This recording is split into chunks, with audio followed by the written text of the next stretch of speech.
जय दादी के दोस्तों।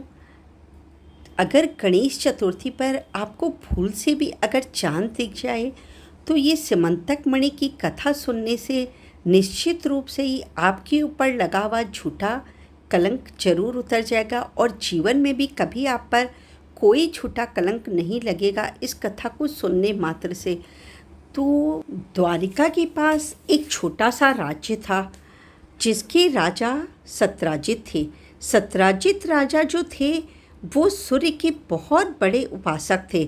सूर्य भगवान की इतनी ज़्यादा पूजा करते थे जिससे प्रसन्न होकर सूर्य भगवान ने उन्हें एक मणि प्रदान की जिसका नाम था सिमंतक मणि। वो जो सिमंतक मणि थी उसका ये था कि वो रोज़ 8 भार सोना देगी। 8 भार यानी हजारों किलो के हिसाब से वो रोज़ सोना दिया करती थी। और सत्यराजित राजा के पास वो जब मणि आ जाती है तो ये बात जब भगवान को पता चलती है यानी द्वारिकाधीश को जब ये बात पता चलती है तो द्वारिकाधीश सत्यराजित राजा के पास जाते हैं और उनसे जाकर कहते हैं कि आपकी तो एक पुत्री है सत्यभामा और एक भाई है, तो आपको इतने धन का क्या करना है। आप एक काम करिए कि इस मणि को द्वारिका की राज्य कोष में जमा करवा दीजिए और आपको जितना भी धन लगेगा महीने में या साल में या दिन में, तो आपकी ये मणि है तो आप आकर द्वारिका की राज्य कोष से ये उतना धन लेकर चले जाएगा। मगर इस पर सत्यराजित राजा ने कहा कि मैं इस धन का कुछ भी करूं, आपसे क्या, मैं आपको ये मणि नहीं दूंगा। तो भगवान वहाँ से वापस आ जाते हैं और वो मणि उससे नहीं लेते हैं। और दूसरे दिन सत्यराजित राजा का जो भाई था प्रसेन, वो उस मणि को गले में धारण कर लेता है और घूमने के लिए निकल जाता है। घूमता घूमता वो जंगल की तरफ चला जाता है जहाँ वो उस मणि को चमकते हुए देखकर शेर उस पर हमला करता है और उसको मार डालता है। और वो चमकती हुई मणि देखकर शेर उससे वो मणि ले लेता है। जब शेर आगे जाता है तो रीछराज उस जब मणि को देखते हैं तो वो मणि की चमक देखकर उनको बहुत अच्छा लगता है। तो वो शेर के साथ युद्ध करते हैं और शेर को मारकर और उससे वो मणि ले लेते हैं और मणि लेकर अपनी गुफा के अंदर अपने घर चले जाते हैं।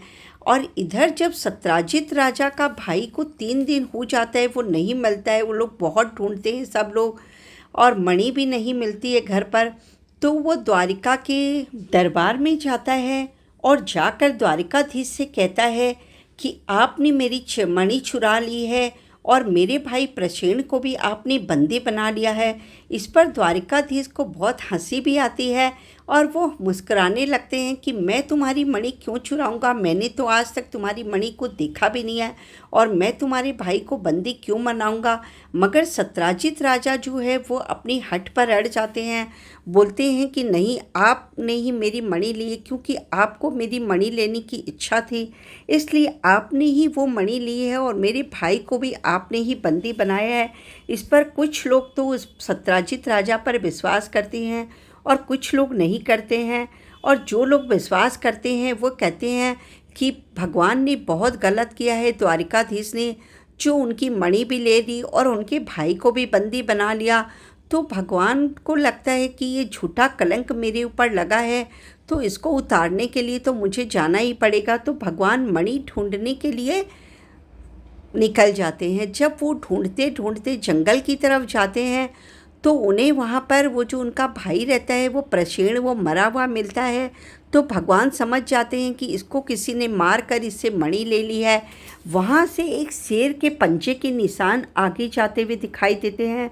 तो भगवान उस पंजों के पीछे पीछे जब जाते हैं तो देखते हैं वो शेर भी कहाँ वहाँ मरा हुआ पड़ा है और वहाँ से एक रीछ के पंजे के निशान आगे की तरफ जा रहे हैं।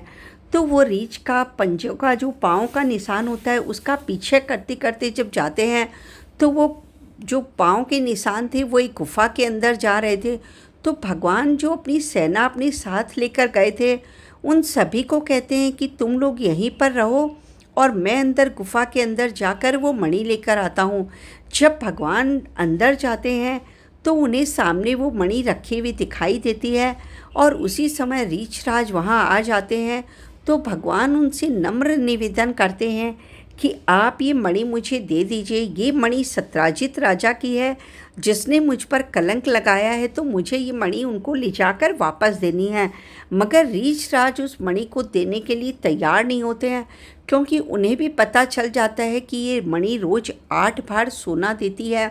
तो वे उनसे नहीं देते हैं और उनसे युद्ध करने लगते हैं। जब भगवान के साथ उनका युद्ध शुरू होता है रीछ राज का, तो वो 18 दिनों तक चलता रहता है। न भगवान हारे न रीछ राज हारे, और दोनों में ये युद्ध चलता रहता है। तो बाहर जो सैनिक खड़े रहते हैं उन्हें लगता है कि भगवान को अंदर कुछ हो गया, या गुफा का कोई दूसरा रास्ता था जिससे भगवान निकलकर वापस द्वारिका में चले गए। इस तरह से वो लोग असंजस में पड़ जाते हैं और वापस आकर द्वारिका में सारी बात बताते हैं कि द्वारिकाधीश अंदर तो गए थे मगर वापस बाहर नहीं आए। इस पर रुक्मिणी जी को भी बहुत चिंता हो जाती है और वो उनकी सलामती के लिए देवी यज्ञ करवाती है। और वहाँ पर रीछ राज जो हैं वो 18 दिन जब युद्ध करते करते न भगवान हार पा रहे हैं न रीछ राज हार पा रहे हैं, तो रीछ राज समझ जाते हैं कि कोई भी साधारण मनुष्य मुझसे 18 दिन तक युद्ध नहीं कर सकता।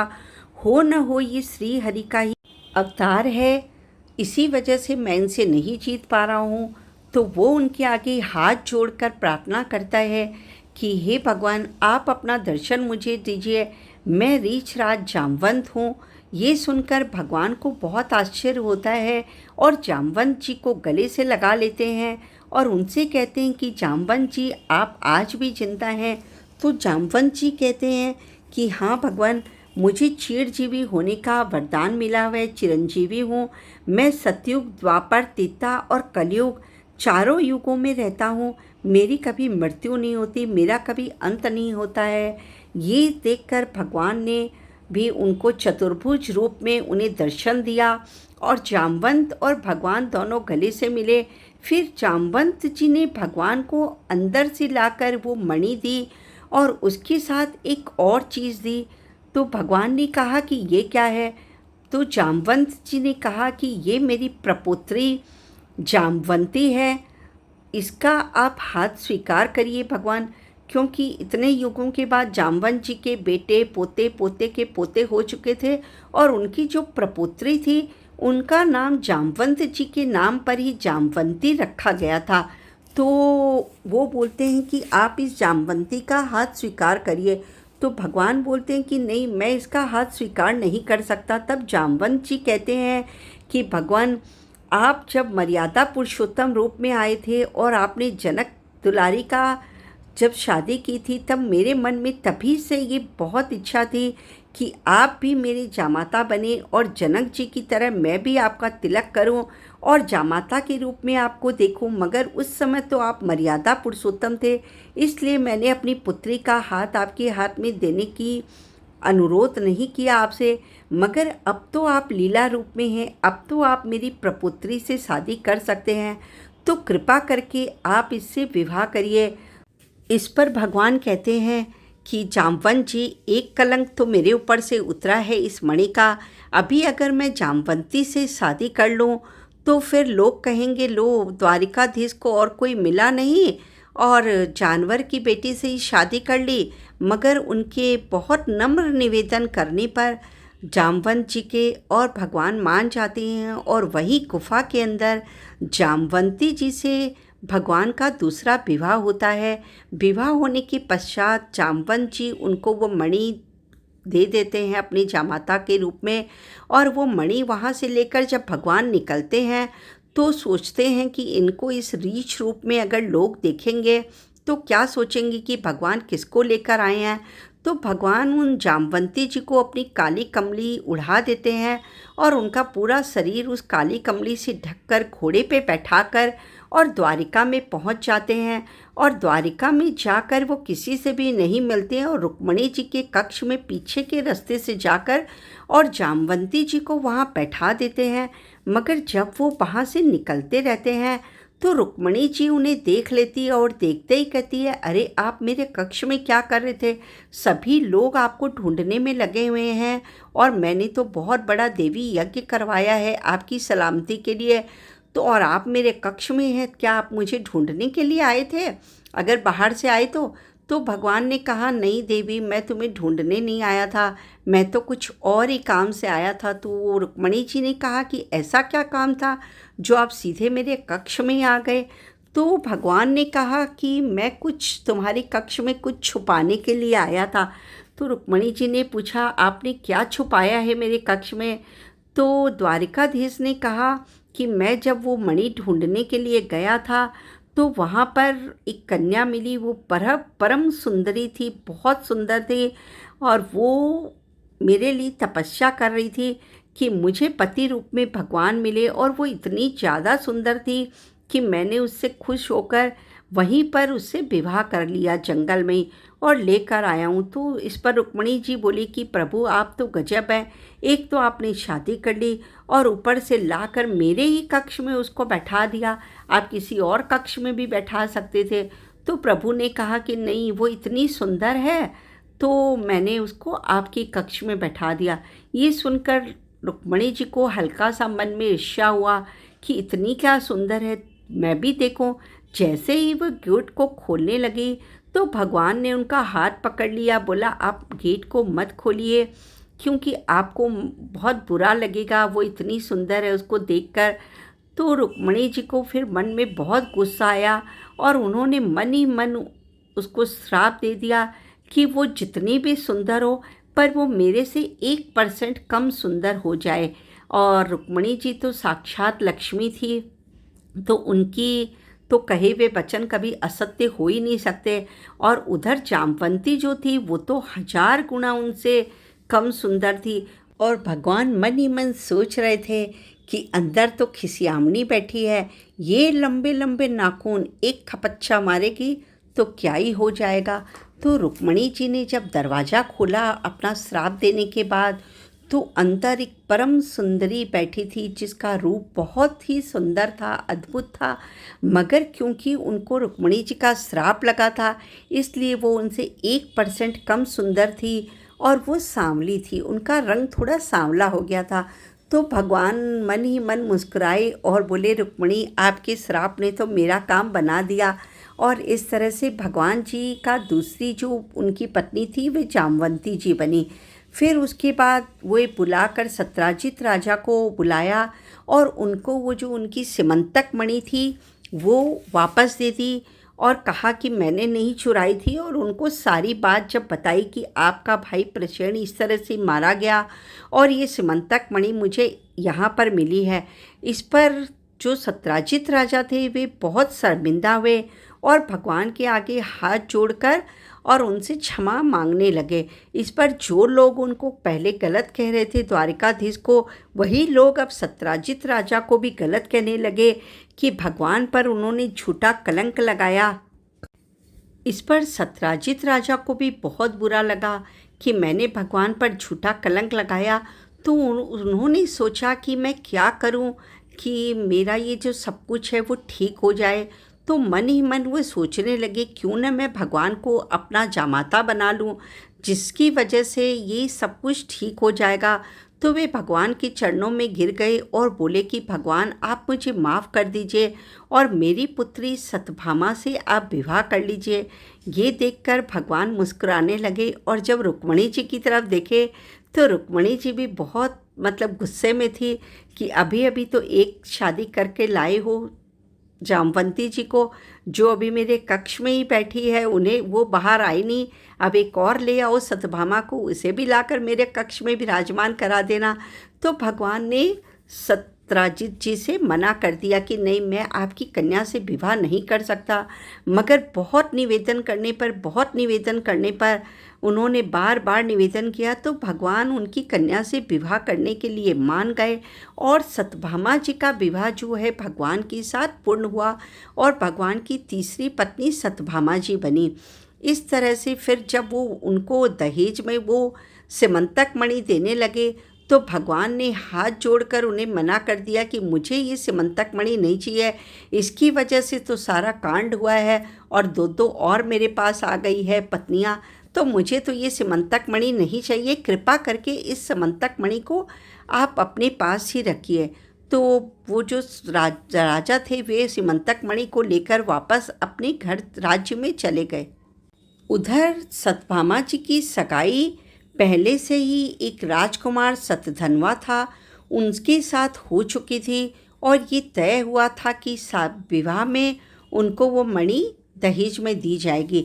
मगर जब सतधनवा को पता चलता है कि सत्यराजित राजा ने अपनी कन्या का विवाह कर दिया है और वो मणि अब उसे नहीं मिलेगी, तो वो उनके राज्य में आकर, सत्यराजित के राज्य में आकर उन्होंने वध कर दिया, उन्हें मार डाला और वो मणि लेकर अपने घर चला गया।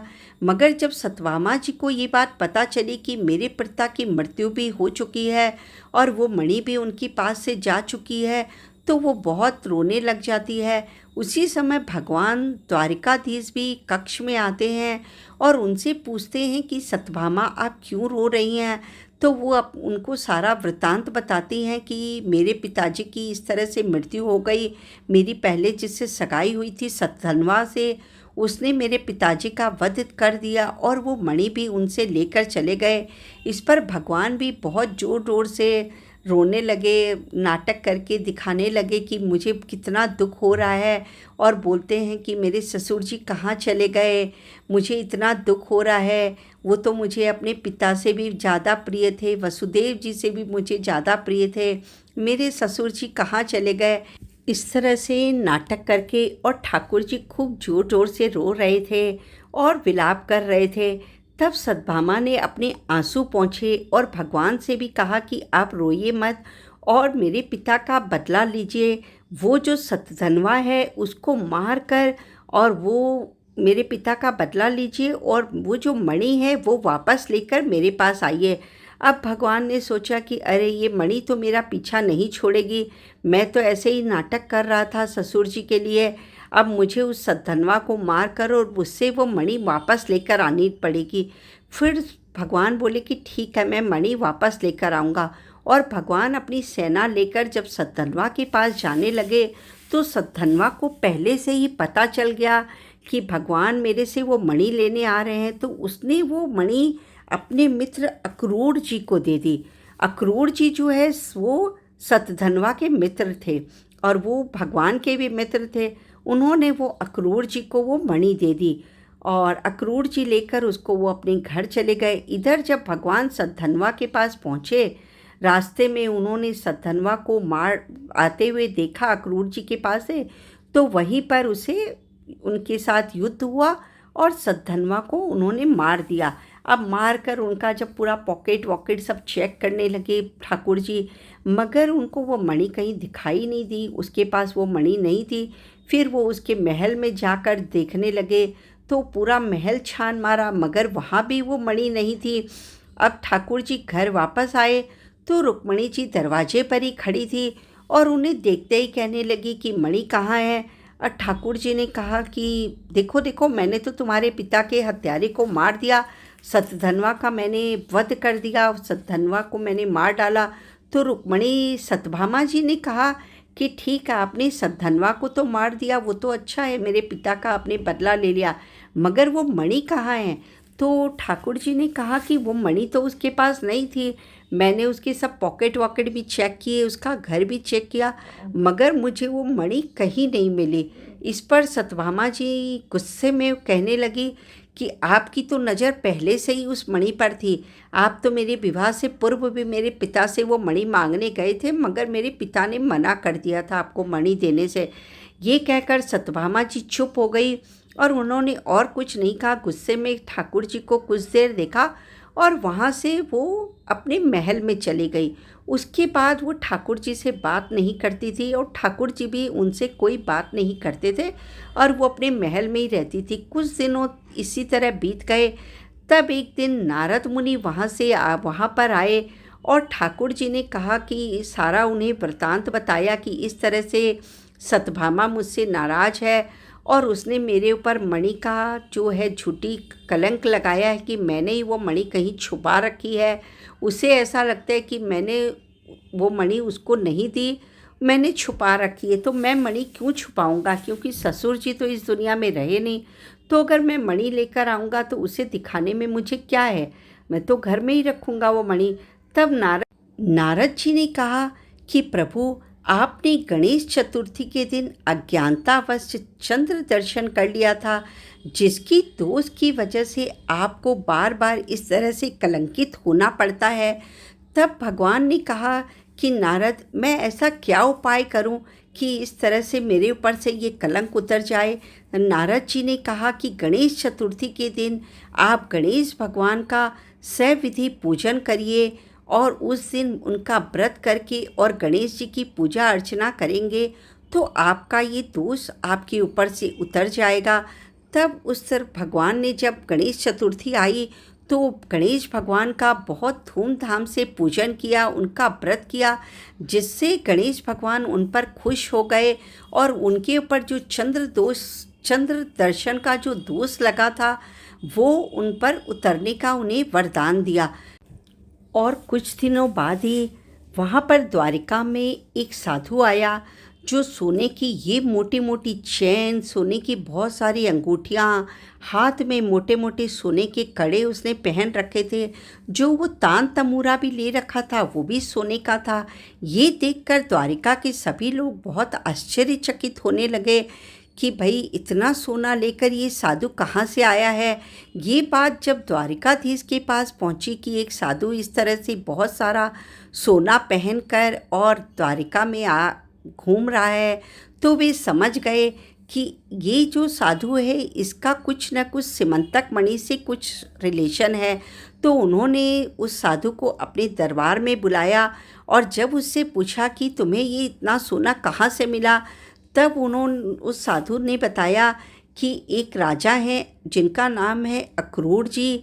वे हर रोज़ बहुत लोगों को भोजन कराते हैं, साधु संतों को, और बहुत दान धर्म करते हैं, गरीबों की सहायता करते हैं।